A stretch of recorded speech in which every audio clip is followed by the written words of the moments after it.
Le rajeunissement du matériel aérien militaire se poursuit méthodiquement et notre armée de l'air possède actuellement des appareils remarquables dont les possibilités d'emploi sont capables de rivaliser avec celles des aviations étrangères les plus réputées.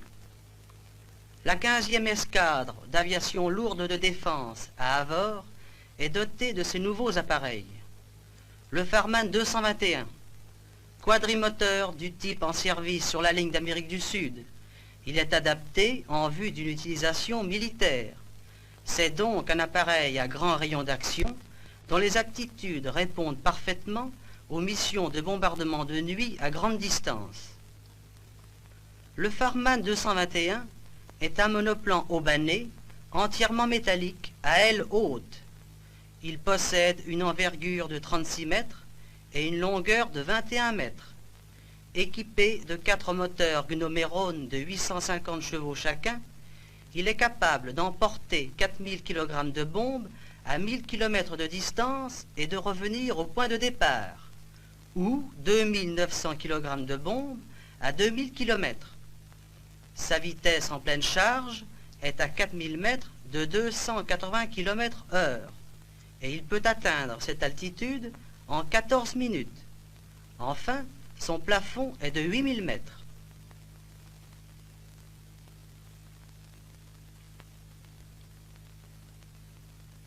Nous assistons aujourd'hui sur le terrain d'Avord à des vols d'entraînement d'une escadrille de ces appareils. Voici la réunion des chefs de bord dans la salle du personnel navigant de l'escadrille. Plein d'entrain, jeunes et vieux loups de l'air déplient leurs cartes.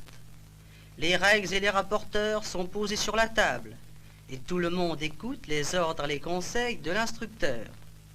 Voici le but de l'exercice d'aujourd'hui. Bombardement de représailles en territoire ennemi. Distance à parcourir 800 km. Les cartes sont étudiées, le cap est calculé et la place de chacun dans le vol de groupe est donnée. Déjà les 4 hélices tournent. Le soleil scintille sur leurs 3 pales. L'équipage prend place à bord. Chacun, parachute au dos, disparaît dans la vaste coque.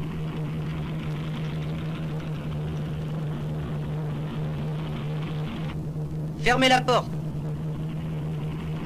Le pilote, comme dans son automobile, ferme les glaces du poste de pilotage. Un petit essai plein gaz. Et les 4 moteurs rugissent. Enlevez les cales.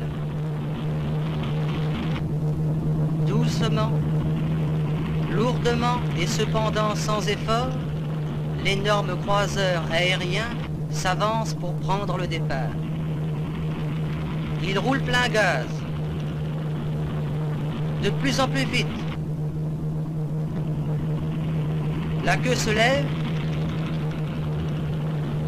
et les 15 tonnes arrachées par les 3400 chevaux quittent le sol.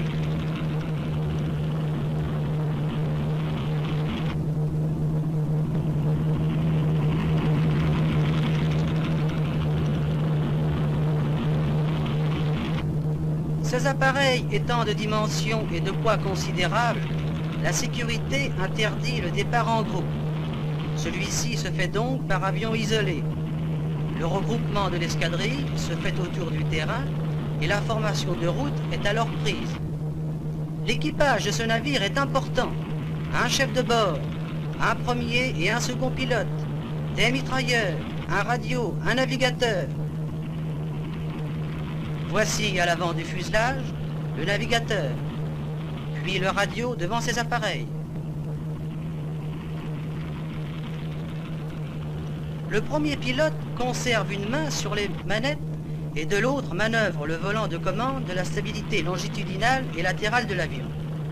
Il ne quitte pas des yeux l'avion qui le précède, afin de maintenir les intervalles qui ont été fixés. Le deuxième pilote, au second poste de pilotage, est moins absorbé.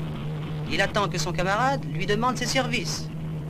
Le mécanicien surveille attentivement les appareils de contrôle.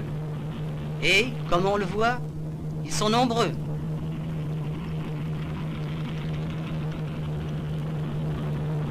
La défense de l'appareil est assurée par 4 postes de tir en tourelle protégée.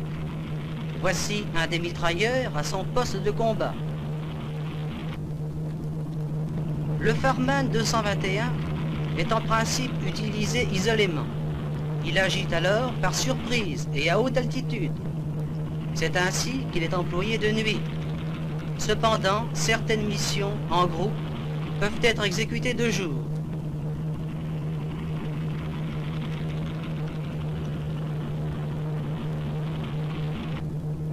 Tout va bien à bord.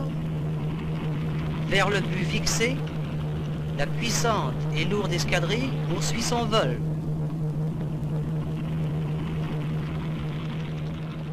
Hope you guys enjoyed this video. If you like more informative content, check my main channel as well, where you can find in-depth videos about historical weapons, vehicles and events. See the link in the description.